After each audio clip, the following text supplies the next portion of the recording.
Good afternoon, my Real News Midday TV family. Welcome back to the channel for another news update.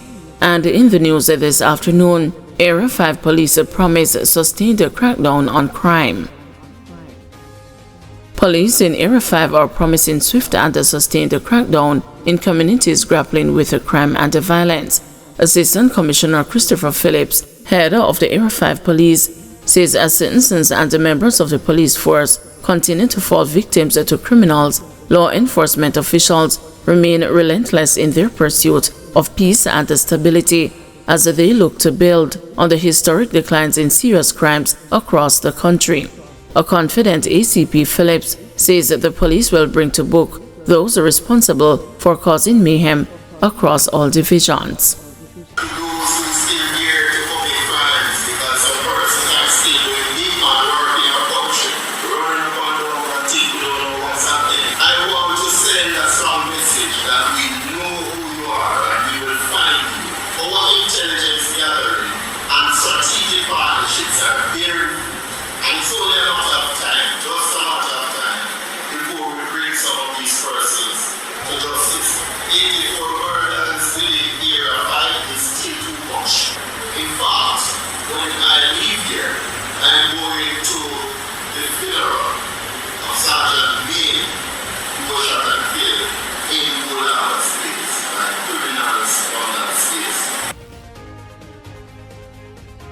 Poll results show deep-rooted public skepticism about the JCF, says Lewis.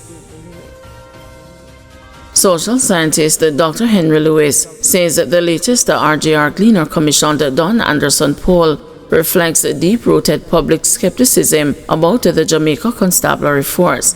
The poll shows that nearly 50% of Jamaicans have little to no confidence in the police's ability to effectively tackle crime. Dr. Lewis says that the perception is shaped not only by a history of corruption, but also decades of mistreatment of citizens by the police. He notes that despite the current reduction in murders, the Jamaica Constabulary Force's actions over the last 70 years have contributed to a largely negative public image. Why the statistics not changing people's feelings? Well, it can't, because the society is still suffering from what I call cultural PTSD. And this is really the kind of post-traumatic traumas of the past. That's not wiped away easily. It's not wiped away in a year or two with low numbers, low crime numbers. Trelawny detectives are seeking assistance to locate a witness for case in court. Detectives from the Trelawny Criminal Investigation Branch are seeking the public's assistance to locate a witness who is vital to a case that is before the Trelawny Parish Court. She is Kimika Henry, whose last known address is Bounty Hall District, Trelawny. Henry is scheduled to appear before the court on Thursday, July 3.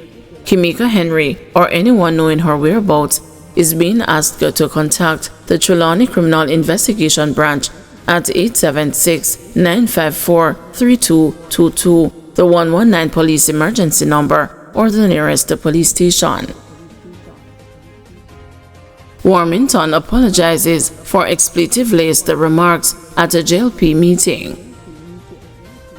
Jamaica Labour Party Member of Parliament for South West St. Catherine, Everald Warmington, has issued a public apology for remarks made during an expletive-laden speech in Westmoreland on Sunday night that drew widespread backlash. In a statement released Monday, Warmington said, "I recognize that my comments on the platform yesterday were inappropriate, and I regret offending anyone with the comments I made. So I do withdraw the comments and apologize." The apology comes a day after Warmington drew heavy criticism for remarks he made at a JLP event in central Westmoreland. Speaking to Labourites, the longtime MP urged the voters to support the Andrew Holness-led governing party regardless of their personal feelings about the individual candidates.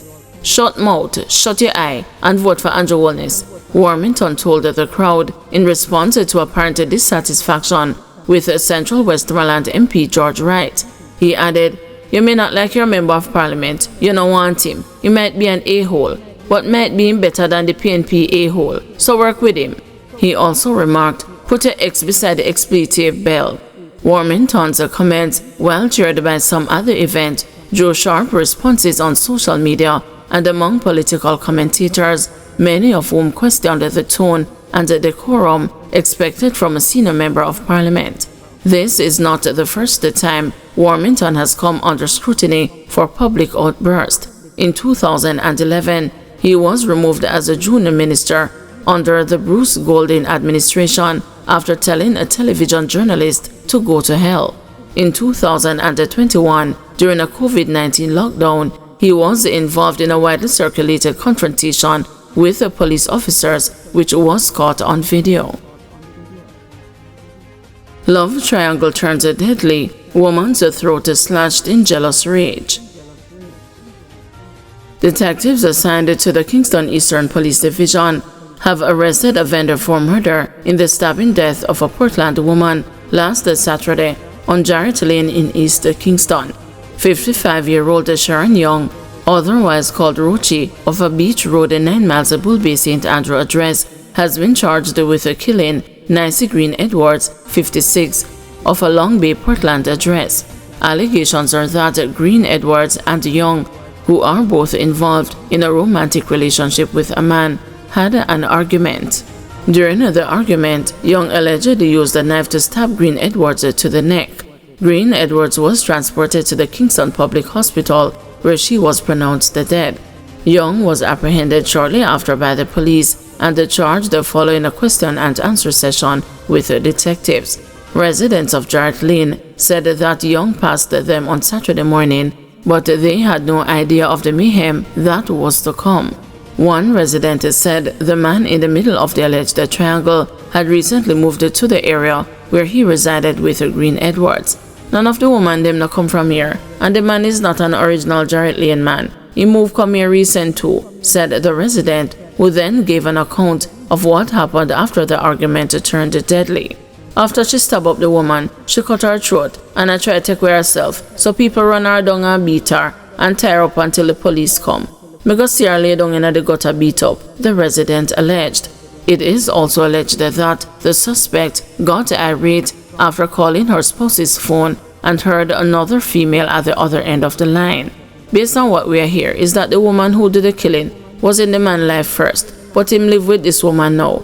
She go in the house on the woman because she knew the man wasn't there, and drag her out and stab her up and cut her throat," the resident said. "It's not like she lived with the man. It's the next woman man now. She said she did there with him first, but if the man did want her, him wouldn't leave her and go live with someone else. From a man left you and gone, him no want you, you know. She a war over man like she a young girl. A young girl settings that, and young people now fight over man again," the woman added. Guys, thank you for watching. See you this evening at 6 p.m. for another news update.